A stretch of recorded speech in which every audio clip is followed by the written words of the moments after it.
following program is an MLWRadio.com production. Okay, so we're at you this Wednesday, a little different. It's hashtag Wide-Ended Wednesday, but I am actually currently on vacation with my family in Playa del Carmen, Riviera Maya area, Mexico. And then, Matt, you're in Chicago right now, aren't you, bro? In Chicago at StarCast. I'm getting ready to actually rehearse with Papa Buck and Frankie Kazarian in being the elite band. We're going to rehearse, but I just have a question for you, Robbie. Hola, Robbie. ¿Cómo está? My tan is perfect right now. This has been an awesome vacation, but it's even going to be extended vacation because I'm flying right here to StarCast this Sunday in Chicago, and me and you are going to meet for the first time. I don't know if that's going to be more of a vacation actually, or is it going to be a nightmare meeting you in person? You know, it's disappointing to most people, so let's assume that you're like everyone else. Okay. You know? Well, we are going to have our first live show, so I do think that's going to kick in. It's going to be awesome, and make sure, to go to StarCast. It's in Chicago. It's part of All In Weekend. If you cannot go, make sure to order it on Fight TV. You get a special deal. You might get some money off of a future purchase, perhaps All In if you want. But definitely come and check out our live show. It is really starting to take shape now. We got all kinds of guests, all kinds of fun things going on, and we're really excited about it. But people were excited about our show we had last week. We had on the great Fred Ottman.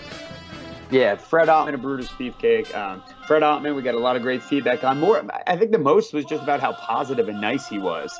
And then as far as Beefcake, I mean, it is what it is. He made up for himself. He was man enough to come on and talk about how what had happened the week before, and he got to tell his story again. So why it ended, we give everybody a second chance, don't we? Well, we do, and I think we know, why it ended. And with that, I think we can put the Brutus Beefcake chapter behind us and move forward. And what better way to move forward than she's kind of like a straight-laced kid, so we can't say this, but the fucking GoDaddy girl, man. No one was hotter than Candice Michelle back in the day. Well, this is true. And man, did you just drop the F-bomb when you used her name? Are you that excited for this? Dude, she is what a beautiful, talented person. You're making me uncomfortable. And I'm excited. I just wish we could have her on video, and we just do audio. So, well, it is going to be a great show coming up next, Candice Michelle. But in the meantime, before that, don't forget, grab your phone or laptop. Follow us on Twitter at Why It Ended. Follow us on Instagram at Why It Ended. WhereItEnded.com on YouTube, and especially if you're coming to our live show, you got to sit in the audience this week with a Wide Ended shirt, and they're available on Pro Wrestling Tees, and we look forward to seeing you. Absolutely, and as well, of course, the only place you're going to be this weekend is going to be at StarCast. So, without any further ado, Robbie, we're going to let you get back to your tan after we interview the lovely Candice Michelle on... Why it? You say the last word. Ended. All right. Oh. Stop using your hand.com. Now, of course, you know by now about our great sponsor, Pleasure Products USA. They are a huge supporter of Why It Ended, and also your online destination for innovative quality and affordable items geared towards men's sexual pleasure. As you know, or you probably should know, their signature product is the 3V Starlet Stroker. That's right, the 3V Starlet Stroker. It has an amazing, realistic internal texture, multiple vibration settings, and for the finishing maneuver, an actual voice of an adult film star is recorded to the device to make more than the crowd pop. Now, if you're not sure about this, and this is all new to you, check this out. You can try a free stroker. All you have to do is just pay the shipping and handling of $6.95. For just $6.95 shipping and handling, you can get a free stroker. All you gotta do is go to pleasureproductsusa.com/promo. That's /promo, and enter the coupon code FISTBUMP. So whether you're going to get the 3V Scarlet Stroker, or you just want to dip your toe in the water, so to speak, with this free stroker for only $6.95 shipping and handling, make sure to check out our good friends at StopUsingYourHand.com. Now remember, to get that free stroker, go to PleasureProductsUSA.com/promo, and the coupon code is FISTBUMP. That's pretty funny. But you know what's not funny? Pleasure Products USA, StopUsingYourHand.com. Today.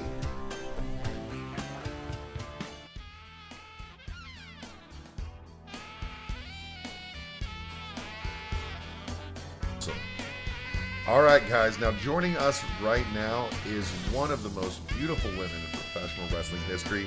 You know her as Candice Michelle, but also the GoDaddy Girl. Today, we are joined by the great, the memorable, the unforgettable Candice Michelle. How are you doing today, Candice? Oh, that was so sweet. I'm doing really great. And how are you guys? We're doing awesome. And I hate to do this, but now I got to tell the audience, because what just happened off air was too funny. Candice actually thought that this was a visual interview, but it's only audio, so she has lip gloss on for everyone listening right now. And just to add to that, I also put a ring light on. You're the stupidest people. So magical. If you could only see it right now. See, Matt, man, you're just ruining our show. We could have done an audio version. You dropped the ball, Matt. Yeah, well, I've got a face for radio, so it works out for us. Hey, so Candice, when you were younger, did you grow up? Because if I were to guess, I would say that you didn't grow up being a wrestling fan. But am I wrong? You are totally wrong, actually. Yeah, I totally grew up watching the WWF every Monday night with my stepdad, Ken. And actually, I had a Hulk Hogan doll instead of a Barbie doll. So it was super awesome. I don't want to spill too much of my story here because I have my TEDx talk coming up, and it's part of my talk, but you know, I grew up on it, and so it's just crazy that it actually came full circle. Gotcha. So were you just like, you watched it, or were you like a hardcore wrestling fan? No, like hardcore wrestling fan. Like I remember going to my first live show that we went to, and I got high-fived by the Bushwhackers. Yeah, I mean, I think I was like such a hardcore fan that I never thought like, oh, I could do that. You know, it was just like, these were like real life superheroes to me. You know, it wasn't like, oh, you can actually be a wrestler. And so it took a really weird journey of me moving to LA and then getting that phone call to audition for the Diva Search, where I was like, holy crap, like, can this really come full circle? Like, I grew up on that and I might be one of those superheroes. Like, it's so crazy. Now, a lot of people, myself included, know you as the infamous GoDaddy Girl, and the original GoDaddy Girl, I believe. And what was the timing of that with the call to be in the Diva Search? Were you already a pretty high-profile model? Were you already the GoDaddy Girl when you started the Diva Search? No, you know, they actually, both of them happened in the same month. So it was a kick-ass month for me. Wow. Yeah, I just signed my WWE contract. I think I was on maybe my second month. You know, I was doing nothing. I was like, they brought me on as a makeup artist or something to start me on TV. And then I landed that national commercial in like the same month. And it was just kind of this whirlwind of awesomeness. Now, and did that kind of help you get a start to get something more on WWE because you got that? Yeah, totally. I mean, everything helps. You know, they always go from your real life and they take off that. I remember actually getting in trouble because I had, you know, it was a Super Bowl commercial, which I had known, but we had no idea it would be this, you know, infamous commercial that, you know, would be talked about for years. And so when that happened, I actually got pulled aside and I got yelled at. And they were like, if you're going to have something so big like this, you know, you got to let us know. And I was like, well, honestly, I had no idea it would be so massive. You know, I thought it was cool to be in a Super Bowl commercial, but the whole wardrobe malfunction kind of launched a whole chapter for me. Hey guys, we know we have a lot of male listeners. And for those guys, do you remember the days that you were always ready to go? Well, now you can increase your performance and get that extra confidence in bed. So listen up. It's BlueChew.com, and guys, that is blue like the color blue. It's a crazy thing. It's a chewable, and it's available from BlueChew.com, and it's got the same FDA-approved active ingredients that you find in Viagra and Cialis, You know they work, and like I said, it's a easy to take chewable.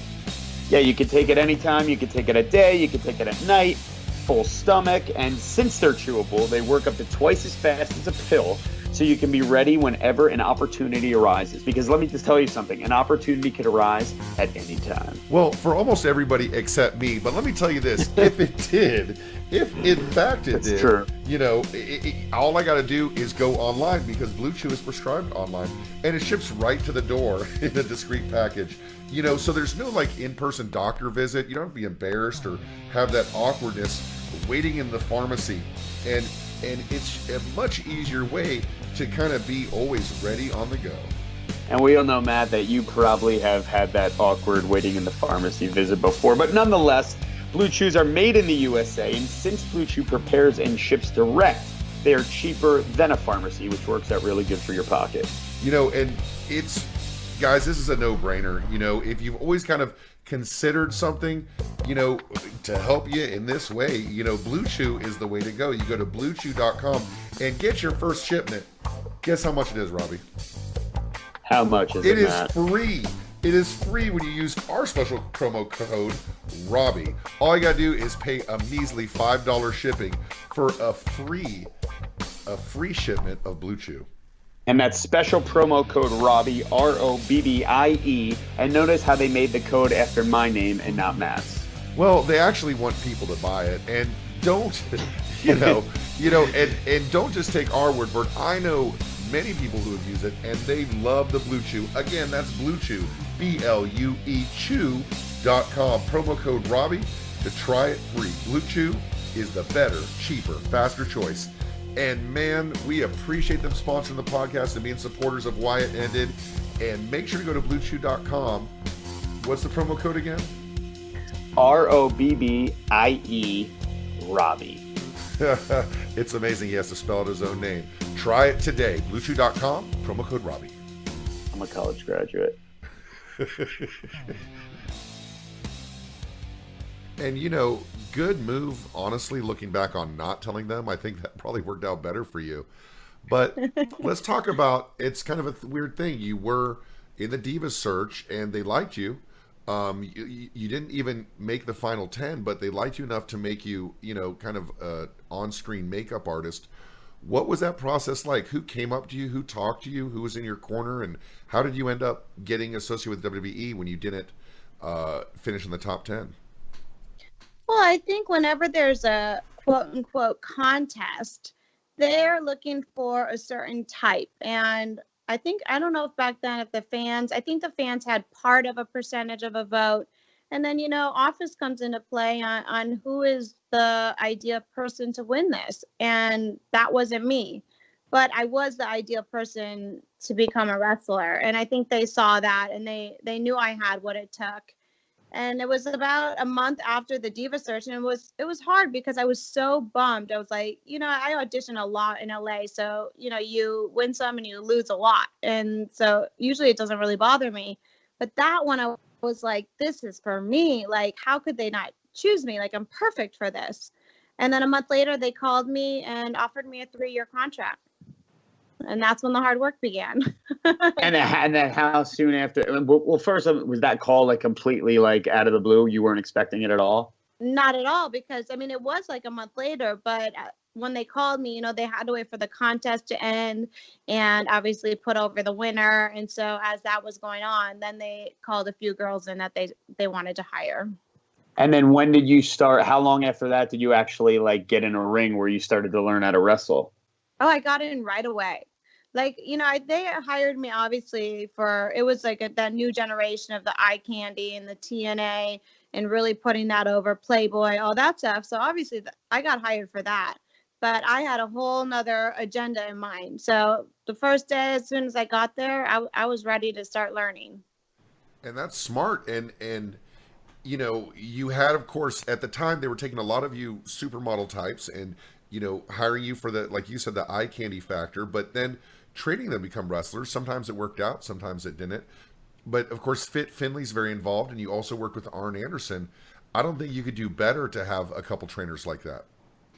Yeah, I mean, not at all. It was the the things that they taught me, when you get people like those two agents, and also to add Ricky Steamboat was a huge influence for me.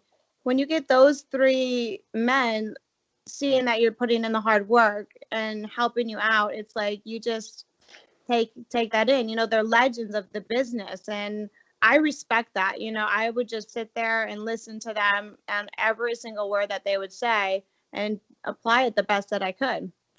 Was it like a rude awakening to realize how much went into like match psychology and how hard the ring was and all that kind of stuff? Did you think it was going to be easier journey to succeed? Yeah, I did, because I was very athletic. Like, I was going to college for basketball, so I wasn't worried about the athletic part. But honestly, like, I was never taught the philosophy of a match. Like, I was just thrown in there, and then I would go to the rings early, like 2 hours early when they were setting up the ring, and I get in there with the refs. And I was just learning to bump around, and nobody ever taught me the philosophy. It was not until really I was wrestling Beth Phoenix that I just started to figure it out. And I was like, okay, like, there's an actual philosophy here. And it was really cool, because when I came back for this last match that I did last December with House of Hardcore, I started training with Rikishi at his facility. And to actually, you know, I went in, he's like, well, where do you want to start, kid? And I was like, from the bottom. Like, I haven't been in a ring in 10 years. Like, start me like I'm a new student.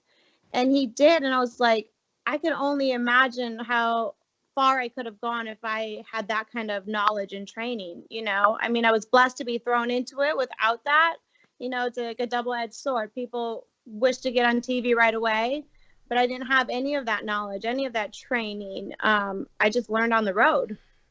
Has it really been 10 years? Yeah, isn't that crazy? I'm God. like an old lady. Well, I am too. Well, yeah, Robbie is definitely an old lady. But let me. That seems a little strange to me. You know, you know, you're with Fit Finley, you're with Arn Anderson, you're with the agents, they're rushing you in the ring, but they're not really talking about the psychology of the match. They just wanted kind of just you. It sounds like you're saying you were completely rushed through, and in a lot of ways, you weren't even ready to be in the ring. No, I mean, I knew nothing, you know, and there's no time, you know, so it's not like it's Fit's fault or anybody's fault. It's, you know, Fit's giving, you know, especially at that time, he's given a tag team match with 4 divas and 3 minutes to put on, you know, a match with 4 entrances. It's like, I mean, basically we have like 10 seconds to wrestle, you know, so there really isn't even a philosophy, you know, at that point. And so he's just trying to do his job and stay in the time limits and, you know, make us look the best that we can. But it wasn't really until like I started to really learn things and they saw that it kind of separated from that. And you being as new as you were, and then a lot of the probably established wrestlers that were there that came up being wrestlers, and you were a model that came in, was there like any problems in the locker room? Anyone give you a hard time at the beginning for kind of just being able to be on TV immediately? Oh yeah, I mean, they hated me. Were you the only new one at the time, or did other new ones come in with you? You know what? I came in solo, but a few came in like either a little bit before me or a little bit after me. But, you know, everybody kind of had a different agenda. You know, there's a couple other girls that were very models, and they had no interest in wrestling. And so it was a different attitude for me. I always tell this story. I've told this before, but I remember being in the locker room with Lita, who is really intimidating, you know, and I thought I took the worst spot in the locker room, and I sat on the floor by a mirror to do my makeup. And there was like a table with, you know, really pretty lights. So I thought, oh, all the veterans will go sit up there. And she came up to me. She's like, excuse me, but you cannot take the best spot in the locker room to do your makeup when you're new. And I was thinking, I'm sitting on the floor. Like, but, you know, there's an initiation, I guess, and, you know, standing your ground and letting them know that you're here for the right reason. You know, they trained with going to indies and wrestling schools. So I understood their journey, but I think it was a lot harder for them to understand my journey. Was there like a hard line between those you know, the ones who came up that way, you know, the Litas and the Victorias, and the Mickey Jameses, and then you and the other, the Ashley Massaros and the more model types. Was there a divide between those kind of two groups in the locker room back then? I think it was really just based on each individual person. Victoria from day one is as sweet as honey. I mean, she's been my best friend for many, many years. Same thing, Tori Wilson being there so long. Mickey James is great. So I think it's also a personality thing, like, just how you make friends anyways. And so it was just, person to person basis, I guess. And at that time, the women are obviously so big in wrestling right now. It's a huge thing. They're having their own pay-per-view, probably their own show eventually. Back then, how were they treated as far as like in comparison to the men? Well, I mean, clearly it was very different. I mean, Sure. I went from a pudding match. That's like an ultimate career high right there. Matt, have you ever been in a pudding match, Matt? Just by myself. I've practiced a lot, but I've never actually competed. Okay. I'd say amateur, but not professionally.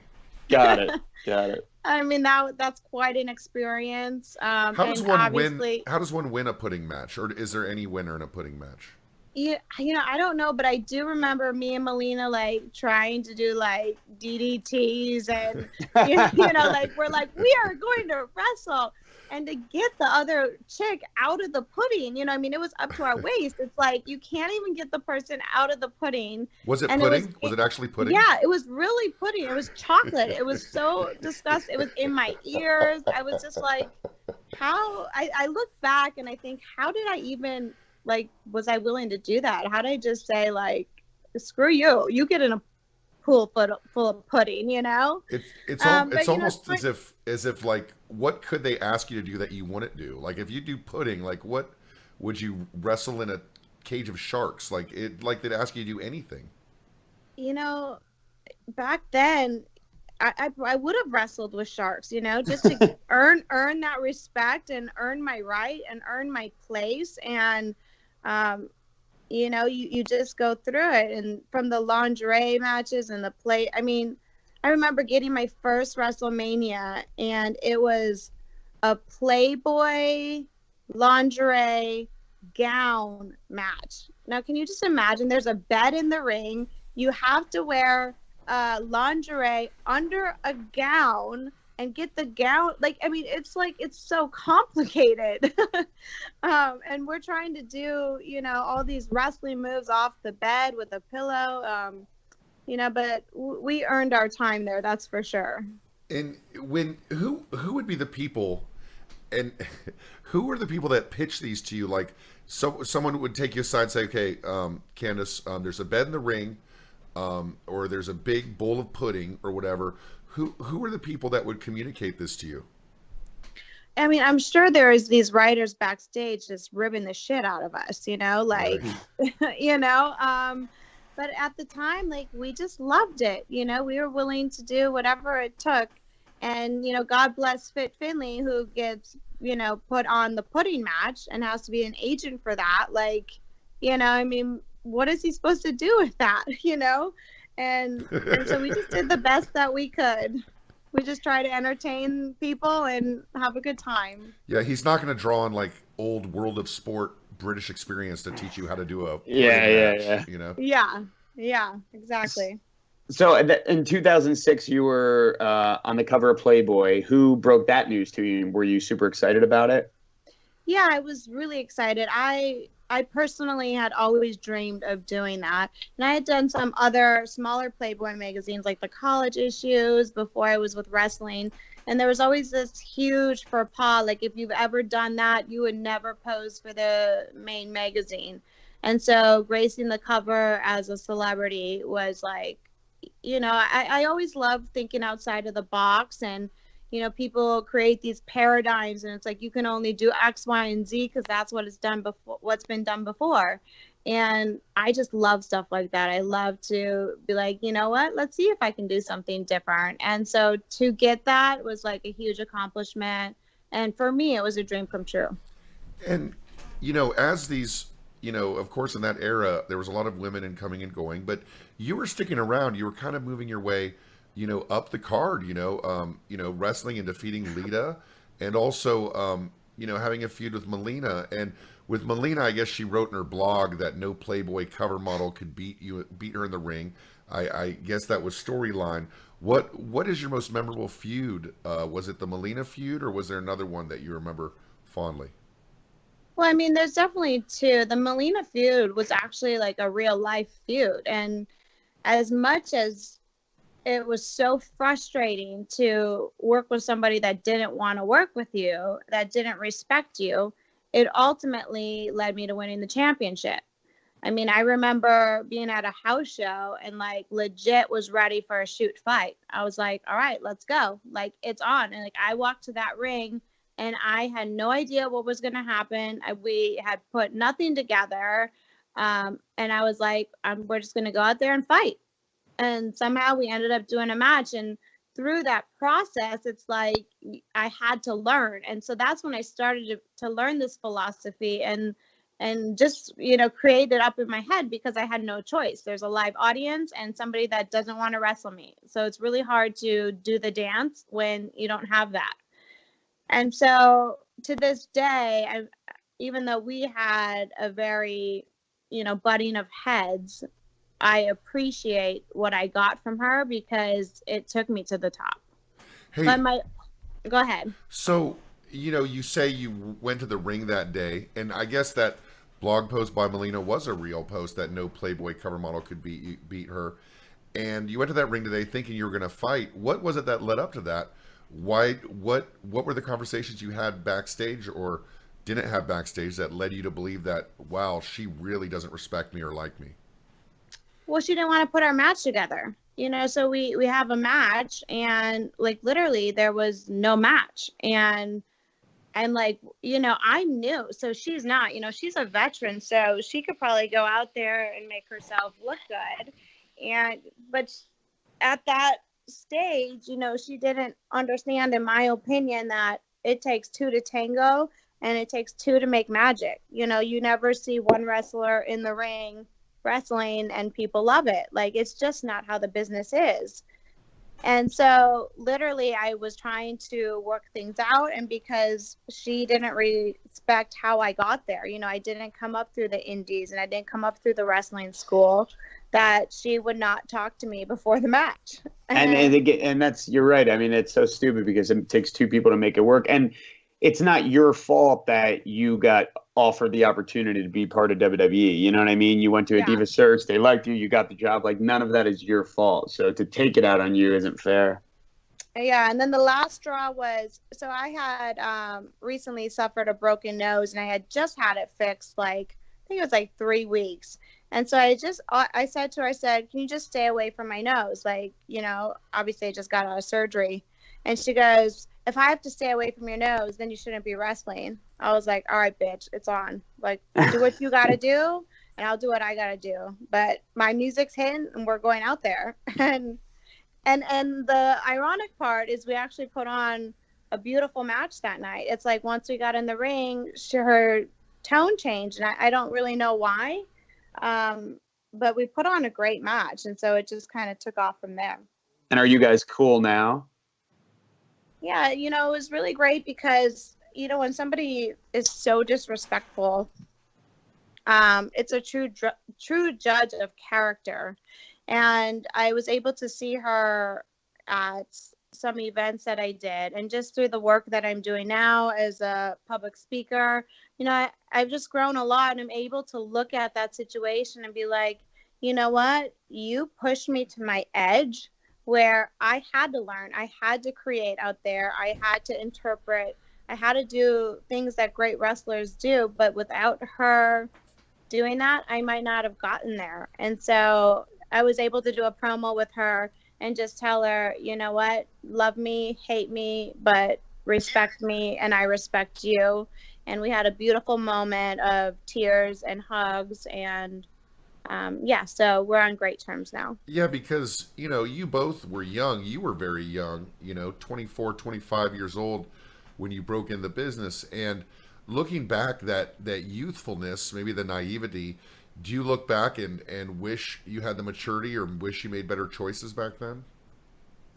Well, I mean, as we age, we're all just so much wiser. And I appreciate that journey. Of course, like the things that you know now, it would have changed, what happened in my time with the WWE and how I handled things. But that's what it took to make me who I am today. So I wouldn't change it. But if I were to go back and wrestle, today, I'm a different person. And so it would be a lot different. And like you said before, that one of the two great feuds you had, this one led to you winning the WWE Women's Championship at Vengeance. What was it like when you were told, "Kid, you're getting the title"? And how did Melina feel about that at the time? Well, Melina hated that. And I was just like in shock, like literally was not expecting it yet. I knew personally one day I would get it. Like that's what I was there for. I wasn't there for why they thought they hired me. So in my mind, I would always go for that until I got it. But I never thought it would be that soon. And who was it that told you were going to get the belt that night? I think it was Fit Finley, actually. Yeah, I think it was Fit, but me and Melina had a really great match before that match. And it was really special because it was literally like a 3-minute match. But in that 3 minutes, we were really able to capture the crowd and really have that connection that you always hope for. And afterwards, I went back to the locker room. I was like, okay, this was a good match. And mind you, every match I did with her was very stressful because we didn't communicate almost at all before any match. And so for a match to look good, I was really proud of that. I went back to the locker room. I started showering and there was a knock at the door and the other girls were like, "Candice, it's Vince. You got to come to the door." And I was like, oh shit, what did I do? And I just threw it all on, like you don't waste time. Like I'm dripping wet and I run to the door. And I was like, yeah. And he's like, "Good job, kid." And he walked away. And I was like, and this is during the middle of Raw, so he left Gorilla to come to my locker room to pull me out and say that. And I was like, okay, I got his attention. Like that was like the breaking point for me. And then the next match is when I got the title. What was your relationship like with Vince over the years? Was he someone you talked to a lot, or you barely talked to at all? No, we don't. I mean, I don't think Vince talks to most people unless you got something else going on. I respect him. He's that kind of person that walks into a room and demands respect. And I have never been mistreated by him or disrespected by him. And I have always upheld the utmost respect for him as well. And was working with Beth Phoenix kind of like the complete opposite of Melina? Was she, super easy to put the matches together and helped you to learn? She was like an angel was sent from God after Melina. Like she would work with me. And I mean, we created magic together. Like my favorite matches are with her. I have the utmost respect for her. And it's the difference when somebody is really about the match versus about themselves. Like for me, I've never been like, oh, I got to get my shit in.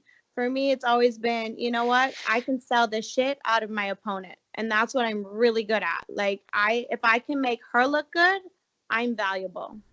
And other people sometimes think they have to make themselves look good to be valuable. It's just a different thought process. Robbie, it's the same thing in music too. If you look out for yourself instead of looking out for the band, that's not somebody you want to play with. But the irony is, in this situation, it sounds like it makes for a better product if you're selfless, right? It really does. But a lot of people in the business don't get that, because it's hard. Everybody's vying for one title, so it's like, are we family? Are we not? Are you going to stab me in the back, to get this shot in? And I've just always been really authentic to who I am. And I've never, had to stab anybody in the back or walk over anybody to get to where I've gotten. Well, it's kind of like this podcast. Me and Matt should be getting along to make it better, but he just kind of always wants to be the leader, Right. and he wants to get all the glory. Just And put on some lip gloss and give him a ring light. shit. Yeah, Robbie already did put on lip gloss.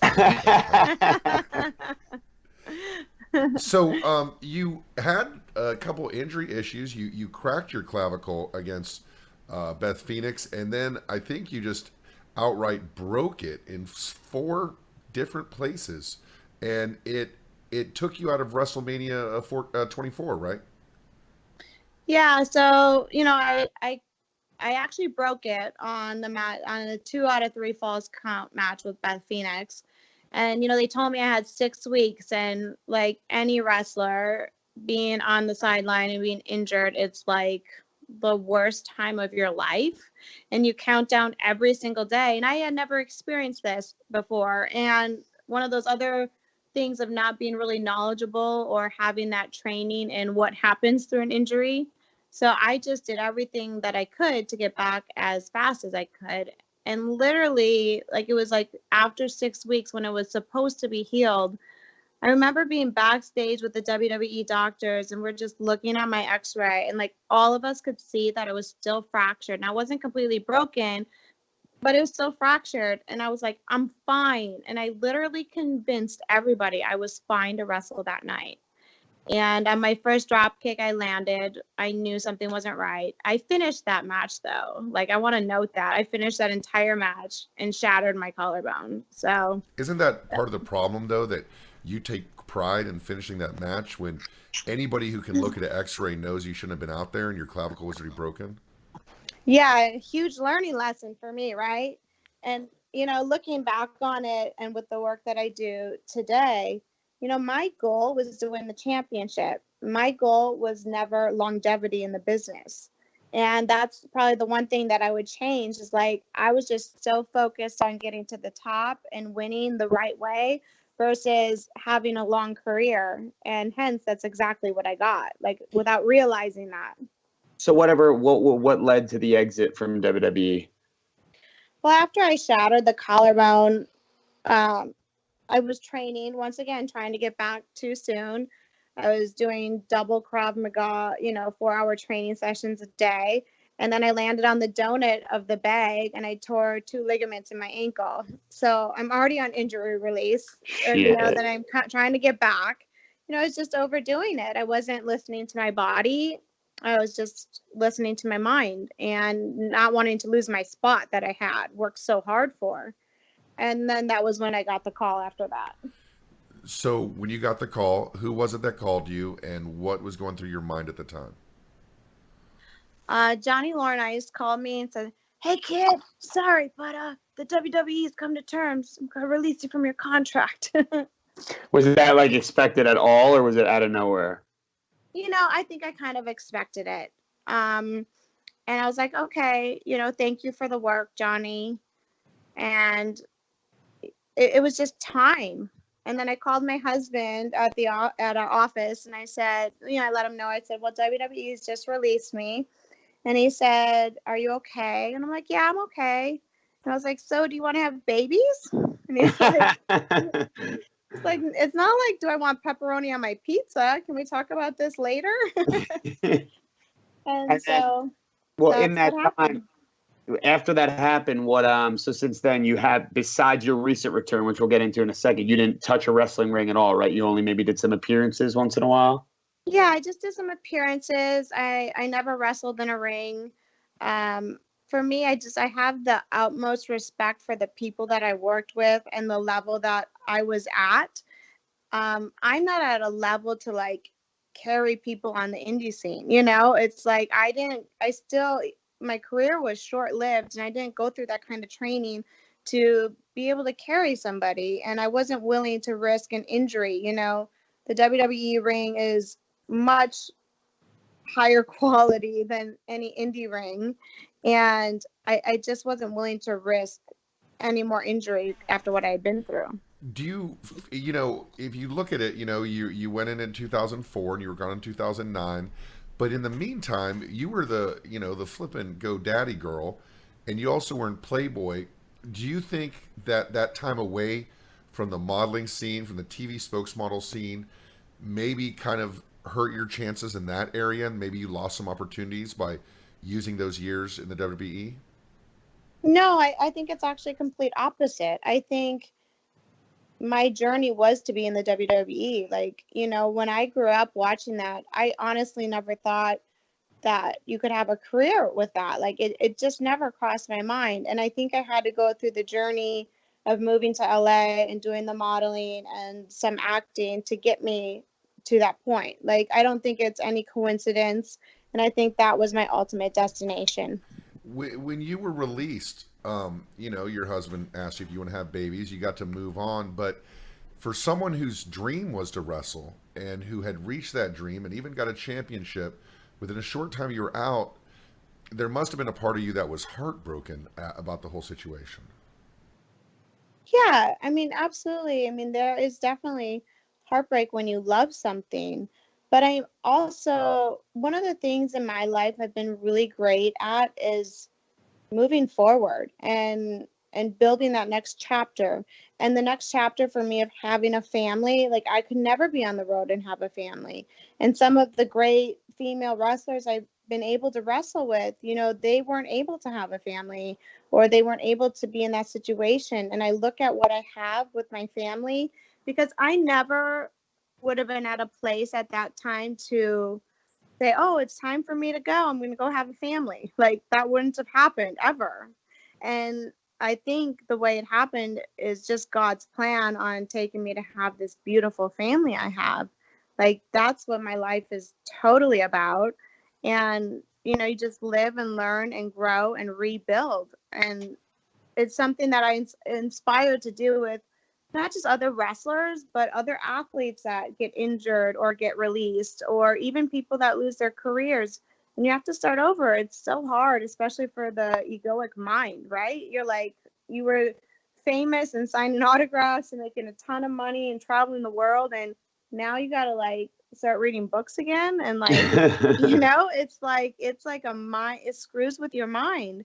But it's so beautiful if you think about it in the sense, wow, if I did it once, if I can be that successful and win a championship, there's a program in my brain that says I can do that at anything I want to do.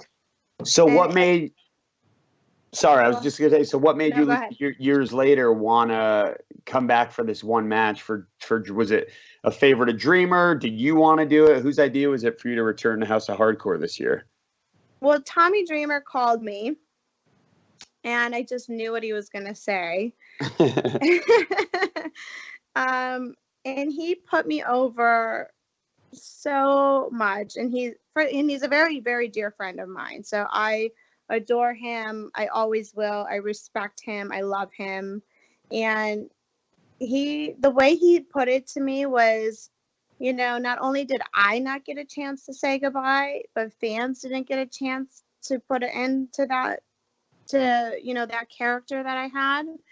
And I was at a perfect time in my life where I was done having babies. I was in good shape.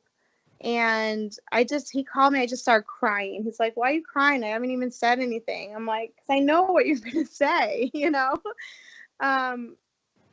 And it was really just, he did it in my hometown with my family. And it was wonderful. He really went all out for me. And I couldn't be more grateful for that. And I do, it says here, what I'm looking at is that it was your last match. Are you never going to wrestle again? I mean, I don't like to say never for anything. I mean, if the WWE called me and said, we want you to be a part of Evolution, I mean, heck yeah, I would freaking run over there and totally be a part of that.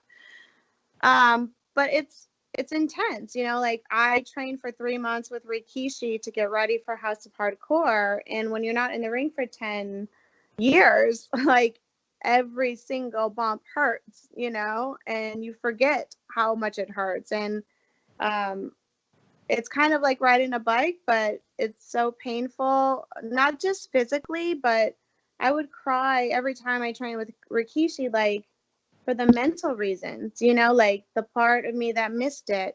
and the part that missed the fans, and the part that missed the brotherhood of the wrestling family. And when Rikishi starts talking about just like the wisdom, and like he is such a legend, like he's such an incredible human, like you just remember everything you love about the business. And so I would go back. I mean, would I go back full time on the road? No, it's not my time. I have 3 beautiful little girls that need their mommy, but I'm open. Well, let me. We thank you so much for your time, and you've been a great guest. We've learned a lot. I do want to ask you one or two other questions. One question is part of WWE's, marketing and promotion that they do, you and Batista and Shelton Benjamin and Josh Matthews all went to the 2008 Democratic National Convention. What was that experience like, and how did that come about? That was so funny. One day they just said, they just started promoting, I forget what it's called, but something about voting. It was like right to vote or something. They had some tagline, promoting, going out and registering to vote. And so they had asked us to be a part of this convention, and I just kind of looked at them. I mean, you guys saw I could barely get on Skype. Like technical things and political things, it's just not my area of expertise. And it was really, really cool. I went there. My church, Agape, was there singing in the choir, and just like it was nice to be just part of something and respecting our country. And I didn't vote before that, so knowing the importance of voting and being a part of the leaders in our country, so it was really a cool experience. But I have no idea why they chose me. So currently, if promoters want to reach out to you or anything, is there an email or anything you want to plug, or your Twitter or Instagram? I do have my Instagram, which is Mrs. Candice Michelle, because I can't seem to get my own name on any social media platform. But what I really just want people to know is I have this TEDx talk coming up September 22nd in Youngstown, Ohio. And I've worked on it for 2 years. So it's not just like somebody asked me to be on a stage and I'm randomly putting something together. There's like a lot of hearts, a lot of pain, and a lot of motivation all in this talk. And so I hope the wrestling community tunes in. It's very pro wrestling, and just a new chapter in my life for me. Awesome. Well, where could they get more info on that, of how they could check it out?